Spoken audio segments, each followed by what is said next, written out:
these are for you. Book recs that no one asked for, but I'm gonna give anyway. Actually, one person did ask for it. Shout out to Leslie. I appreciate you. I know I'm 2 years late, but better late than never. So we're gonna go chronologically in order of when the books were published, but I'm gonna break it up into books, some poems, and even a short story thrown in there, just, you know, for funsies. Make yourself cozy and comfortable, and let's begin. Okay, so first we're gonna start with Sense and Sensibility from Miss Jane Austen. This cover is is so serious. Like, I don't know, I just picture Marianne as being just, she's so full of passion and just so like exuberant, I picture her. And even Eleanor, like, I picture her as, even though she's more like reserved, as having warmth, and this picture is just so serious. But I guess back in the day people posed, you know, a little more. This is kind of how they posed, I guess. I think that one's Marianne. She has a slight smile on her face. Also, like, what is this? Like, why did they crop it like that? That looks like a meme. Like, why is that? Anyway, I've been rambling about the cover, but this is probably my favorite Jane Austen work. I really love how it centers on the two sisters, Sense and Sensibility being Eleanor and Marianne, whereas, you know, Pride and Prejudice, where it was Elizabeth and Mr. Darcy. And I feel like this story really, even though like a lot of her stories also focus on family and other things beyond just romance, I feel like this book, even though obviously romance is a huge part of it, it's not like the full central like pulling force of it like the two sisters are. And I feel like the book revolves around them, and of course their struggles with love and courtship. Also, I feel like this book it deals with heartbreak more. Other novels like Pride and Prejudice and Persuasion deal more with like miscommunications in finding love, which I think we get with Eleanor in this novel. But with Marianne, you really get like, oh, there's this courtship happening throughout, and then she gets her heart just completely shattered, and then she's okay at the end. So it's like, even if something goes really, really wrong in love, like she still survives, you know what I mean? Barely. But yeah, so I don't know, I really liked this book for those reasons. Also, sorry, I'm just like talking as if everyone already knows the story, and what I'm about to say is also a big spoiler, but I'm just assuming that everyone already knows the story. One thing that I didn't like as much, or had trouble with, especially when I was younger, was the ending, how Marianne ends up with Colonel Brandon, mainly because Colonel Brandon's literally twice her age. She's like 17 and he's 35. So, and nothing wrong with Colonel Brandon, aside from the fact that he's courting a 17-year-old, but I know that was very common in those days, so we'll just look past that for a minute. But he is a very nice person in the fact that he treats Marianne with respect and kindness, and he's very thoughtful towards her and really thinks about her needs, which, you know, cannot be the same cannot be said of Willoughby. Words today. Wow. Okay. Which the same cannot be said of Willoughby. And I see kind of that lesson of sometimes a relationship can't just sustain itself on passion, and kind of Willoughby and Marianne is, you know, this example of just very like fiery, passionate, quick love, but without much substance to ground it, whereas Colonel Brandon is the opposite.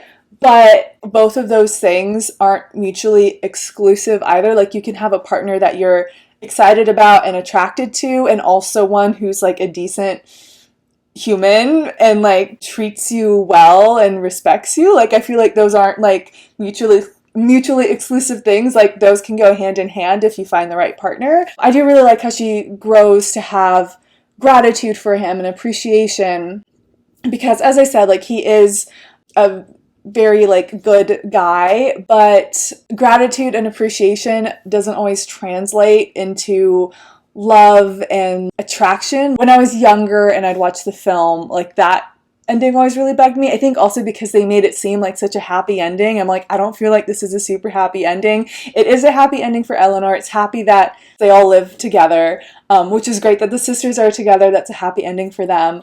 But I felt like Marianne was snubbed a bit. But now as I've gotten older, I also, reading the book, it says that Marianne did grow to love him in time, which I feel like is more realistic. Like she didn't all of a sudden just, woo, no, I'm so into Colonel Brandon. Also, I think that age gap bothers me, especially with those ages. I think it's like an 18-year age gap, which if both of those people are, fully adults, whatever, that's fine. But I don't consider 17 to be fully an adult. That's someone who's still very much figuring out who they are, figuring out the world. And I just feel like that's just almost like a power imbalance type of thing. Anyway. But as I said, I feel like that was fairly common in that day and age. And I think about someone like Marianne. Actually, during that time, their father died and they were all of a sudden low on money. And so if she were by herself, she wouldn't be able to financially support herself. And so this is kind of a realistic ending for someone like Marianne during that time period. And so taking that into account, like rather than thinking of it as like a super happy ending, thinking of it as a complicated ending that is also somewhat realistic to the times, helped me to appreciate the ending more. Not love it, but appreciate it, which I personally think is how Marianne felt at first about Colonel Brandon. She appreciated him, but maybe didn't love him. But according to the novel, she grew to love him. So next up is Angels in America, a gay fantasia on national themes by Tony Kushner. This is actually a play. This play is so fascinating, and the writing is so, like the dialogue is so sharp and witty. It centers around the AIDS crisis, and it follows a gay man who is diagnosed with HIV, his partner, and a closeted gay Mormon man, his wife who's addicted to Valium. And so it kind of centers around those four people, but there's also a conservative lawyer who was also closeted. He ended up diagnosed with AIDS and tried to hide it. Also, there is a gay nurse who, in my opinion, is the best character in the whole novel. And so, yeah, it kind of focuses on these characters as they move through this time. And there's also an element of magic realism and religion, though I wouldn't say it's a particularly religious novel, but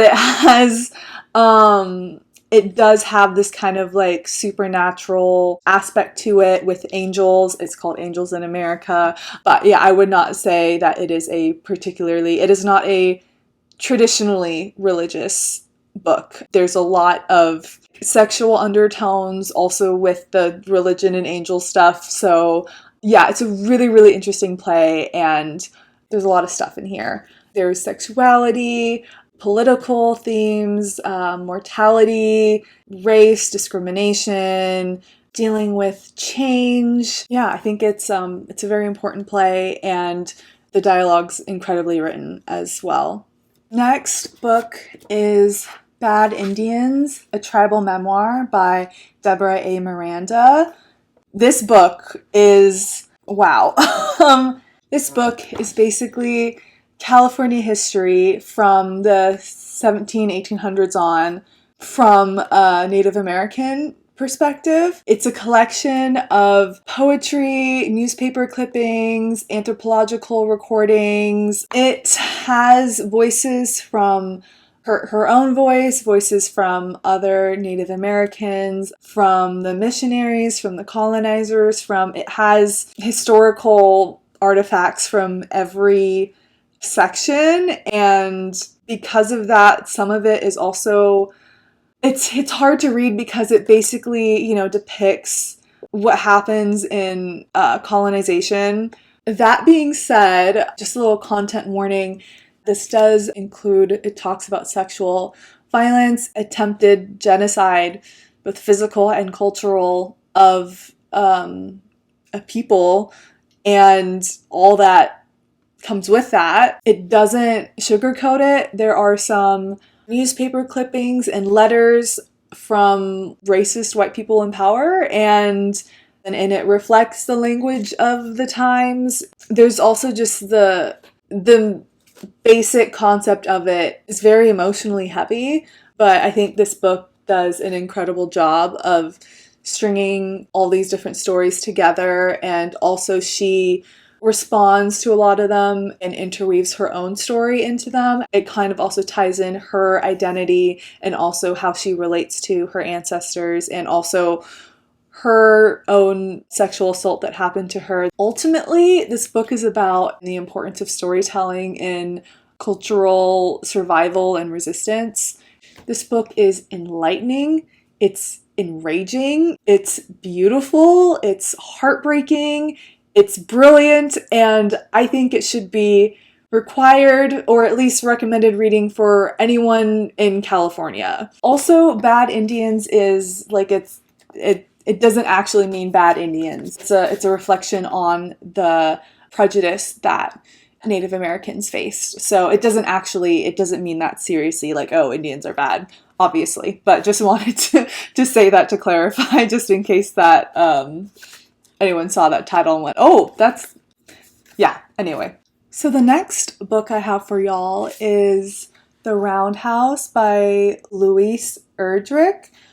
This book reflects on a lot of the same aspects of Bad Indians, a tribal memoir, the book I just talked about, but it's a novel, so it does it in a very different form. It's a coming-of-age novel, so Bildungsroman, but it also has aspects of mystery to it and maybe a little bit of thriller, but I wouldn't say that it's primarily a mystery novel. But anyway, let me tell you what this book is about.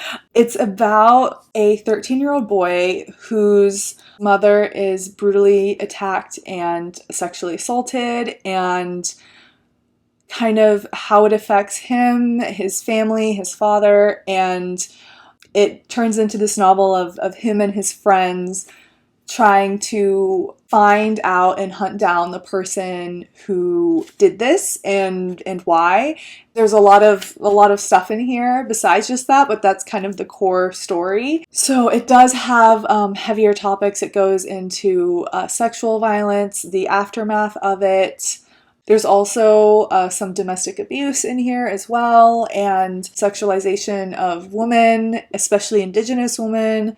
It's unsure if the attack took place on tribal land or federal land or state land, and all the kind of red tape surrounding that when it comes to finding who takes responsibility and finding who did it and prosecuting them. So there's also, some like political commentary in here.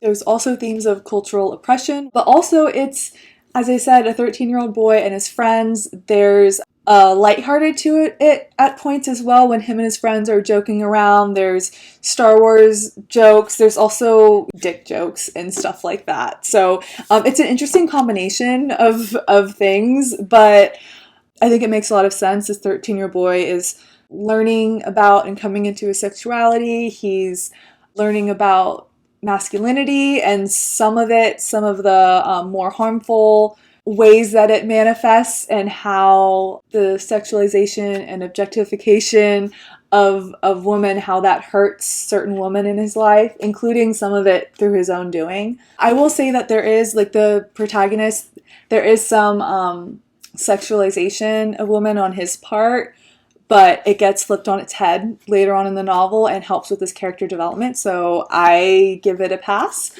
But yeah, this book also has magic realism elements to it, a kind of supernatural element to it, and it also goes into Native American kind of folklore and folk tales, and how that it kind of also that has a big role in the book as well. So yeah, it's a lot of, as I said, it has a lot of different elements to it, but I think it all pieces together quite nicely. One quirk about this book is that it has no quotation marks. So when people are talking in dialogue, there's no quotation marks. That is a thing. So if that bugs you, then. Next up is The Swan book by Alexis Wright. Another piece of Indigenous literature, though this is about the Aboriginal peoples in Australia. This book has the most amazing prelude prologue thing I've ever read. The prelude to this absolutely blew me away. I'm actually going to read a few sentences from the prelude because I love it so much. I'm not going to read all of it because that would take too much time, but I'm just going to read a little bit of it. Upstairs in my brain, there lives this kind of cut snake virus in its doll's house. Little stars shining over the moonscape garden twinkle endlessly in a crisp sky. The crazy virus just sits there on the couch and keeps a good old qui-vive out the window for intruders. It ignores all of the eviction notices stacked on the door. Having learnt how to escape the reality about this place, I have created illusionary ancient homelands to encroach on and destroy the wide-open vista of the virus's real estate. The prairie house is now surrounded with mountainous foreign countries that dwarf the plains and flatlands in their shadows. And between the mountains, there are deserts where 1 million thirsty people have traveled, and to the coastlines, seas that are stirred by King Kong waves that are like monsters roaring at the front door. Without meeting any resistance whatsoever, I have become addicted to journeys into these distant illusionary homelands to try to lure the virus hidden somewhere in its own crowded globe to open the door. This is where it begins, as far as I'm concerned. This is the quest to regain sovereignty over my own brain. That was just, little excerpts, but when I first read that prelude, I was so blown away. This book is, if I had to describe it in one word, I'd say it's enigmatic. It's a little hard to follow. It's also quite bleak and depressing.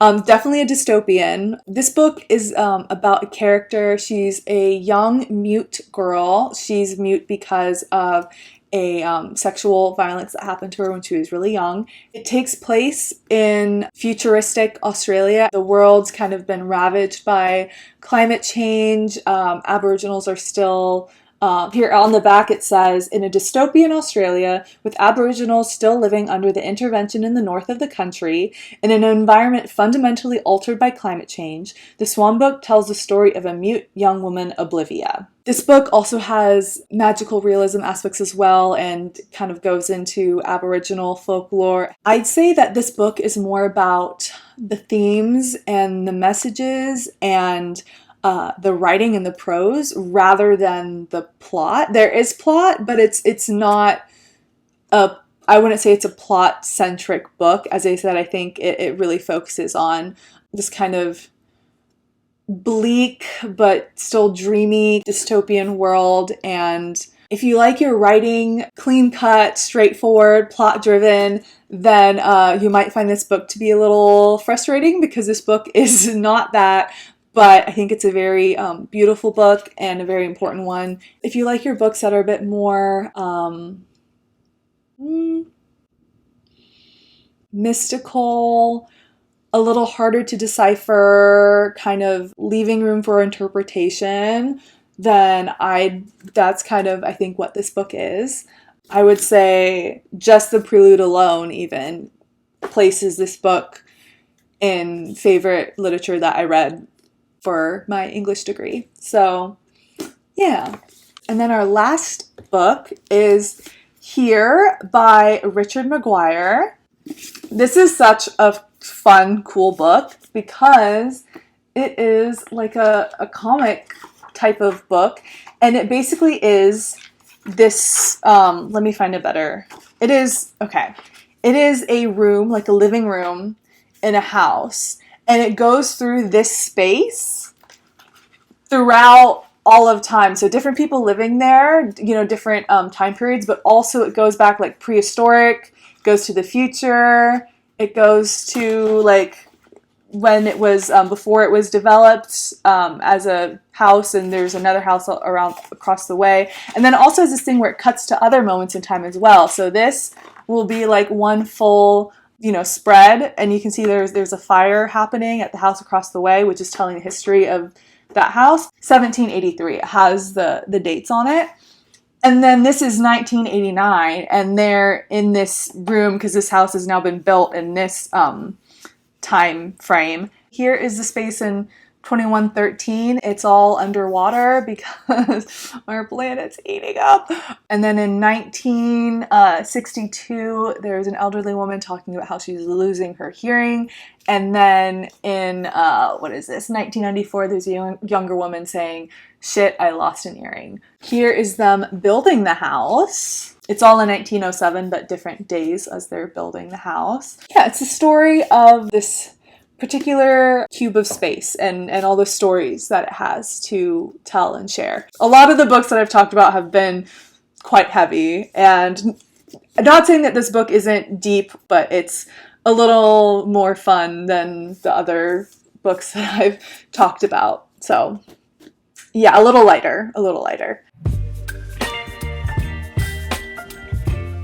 So the first poem I want to talk about is Oranges by Gary Soto. This poem is basically from the perspective of a teenage boy on a date. He doesn't have enough money to pay for a chocolate bar that his date wants, and so he pulls out a nickel, which is the only money he has, and then an orange. So even though the chocolate bar costs a dime, the lady accepts it, and he is able to get the chocolate bar for his date, and he also has another orange, and as they walk outside, he eats his orange and she eats her chocolate bar, and it seems kind of mundane, but I think it's just a very beautiful poem, and it obviously touches on poverty and growing up. In his parents, by the way, Gary Soto's parents worked in agricultural, working the fields of the San Joaquin Valley in California, and I think he drew on that a lot and kind of reflected on his life growing up there in his poems. That's kind of where a lot of the inspiration drew from. So yeah, I just think it touches on these kind of heavier topics of, not having enough money to maybe buy food at the store and kind of growing up poor, but also there's such like warmth in the poem. There's depth to it. Yeah, and also the last stanza is just beautifully written. Another poem that I want to talk about is The Pomegranate by Eavan Boland. I know those are both fruits. I did not do that intentionally, but you know what? I am a fruity gal. So anyway, it relates to the story of the Greek Roman mythology story of Persephone and her mother Demeter, or in this poem she refers to her as Ceres, which I think is the Roman equivalent. Ceres is the god of like spring and earth and crops and plants and all those great things. And anyway, so Ceres and Persephone are living their best lives. Hades kidnaps her and takes her to the underworld to be his wife. While she's there, he offers her some pomegranate seeds, which she eats. And because she eats these pomegranate seeds, which I think have some like binding magical power to the underworld, and she's like rescued by her mother and the gods, because she ate the pomegranate seeds, she's tied to the underworld. And for 6 months of the year, she goes down to the underworld to be with Hades, and her mom's very upset and thus doesn't produce crops and growth and plants and all those things, and that's autumn and winter. And then for the other 6 months of the year, she comes up and spends those 6 months with her mother, and that's her mother's very happy, and so that's spring and summer with all the life and growth. And so that is the myth of Persephone, and so that ties into the pomegranate because Boland is reflecting on, at first it talks about how she's able to place herself into both roles of Persephone when she was younger, and then it reflects on her being a mother and how she feels like Ceres. She writes, "If I defer the grief, I will diminish the gift. The legend will be hers as well as mine." So I think this poem can be interpreted in ways of, a girl growing up and entering adulthood and going from being with her mom and her family to being with a partner. But I like to interpret it as just not necessarily being with a partner, but just going out into the world and becoming an adult and what it means to be a woman in our world and some of the hardships that come with that. Also, I just watched Turning Red for the first time yesterday, and I feel like that kind of relates to this poem a bit with the whole aspect of when she was a child, her and her mom were just like, she was attached at the hip almost and always doing everything together, always doing what her mother asked, and how as she becomes her own autonomous person, kind of the growing pains associated with that, and how the dynamic of the relationship changes a bit, and that's okay, but it's different. And I don't know, that just reminded me of this poem. Boland writes, "It is winter and the stars are hidden.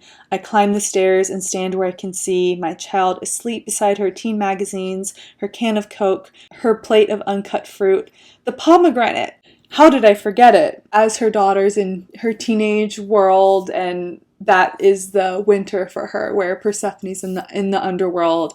It maybe almost feels like she's in the underworld because her teenage daughter is kind of so far away from her. And so, yeah, it just reminded me of Turning Red in that area. It's a beautifully written poem and homage to that myth. I also wanted to include a piece of spoken word, and that is Pretty by Katie Makkai. I technically watched it for the first time when I was 16. It was in English class, so I think it still counts, but it just completely blew my mind. It basically looks at the word pretty and how the ideal of being pretty has affected women physically, emotionally, behaviorally, and how we pass that on to our children intergenerationally.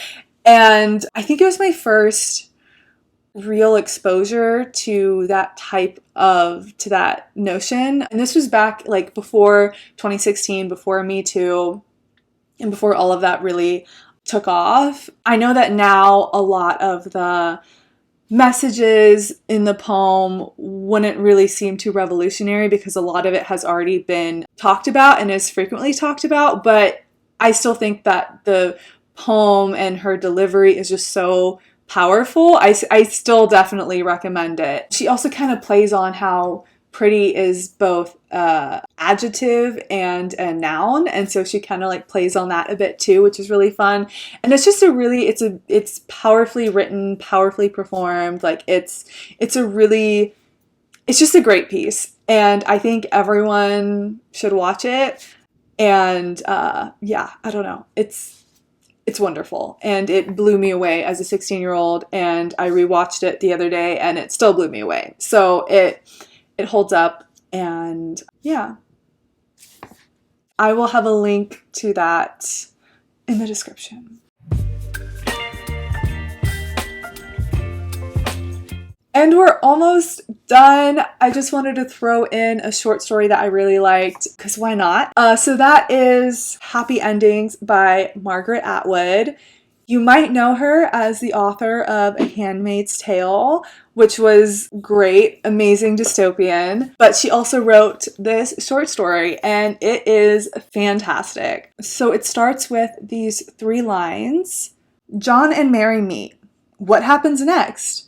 If you want a happy ending, try A. A is, it's a happy ending, but also there's some humorous aspects in there, and it kind of also, I think, pokes a little bit at the definition of a happy ending, especially in our modern world. Then it goes on to a bunch of different alternatives, and it is just so interesting and fascinating. It's very meta on the nature of storytelling as well as life. So, kind of heavier topics, but she's so has these little comedic jabs in there and this light playfulness, even though there's some heavier and sometimes darker topics as well. Yeah, Happy Endings by Margaret Atwood.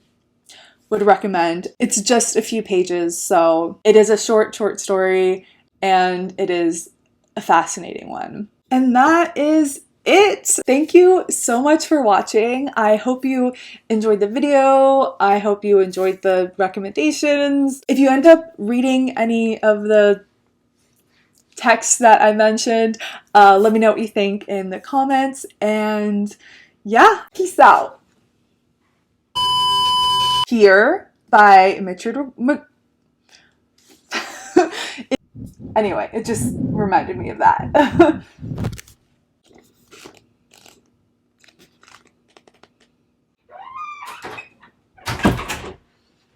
Persephone and Her Mother series. I know it is Demeter, but I'm just going to say series for the sake of, because the poem calls her series, so just to make it easy. Demeter and, so, anyway.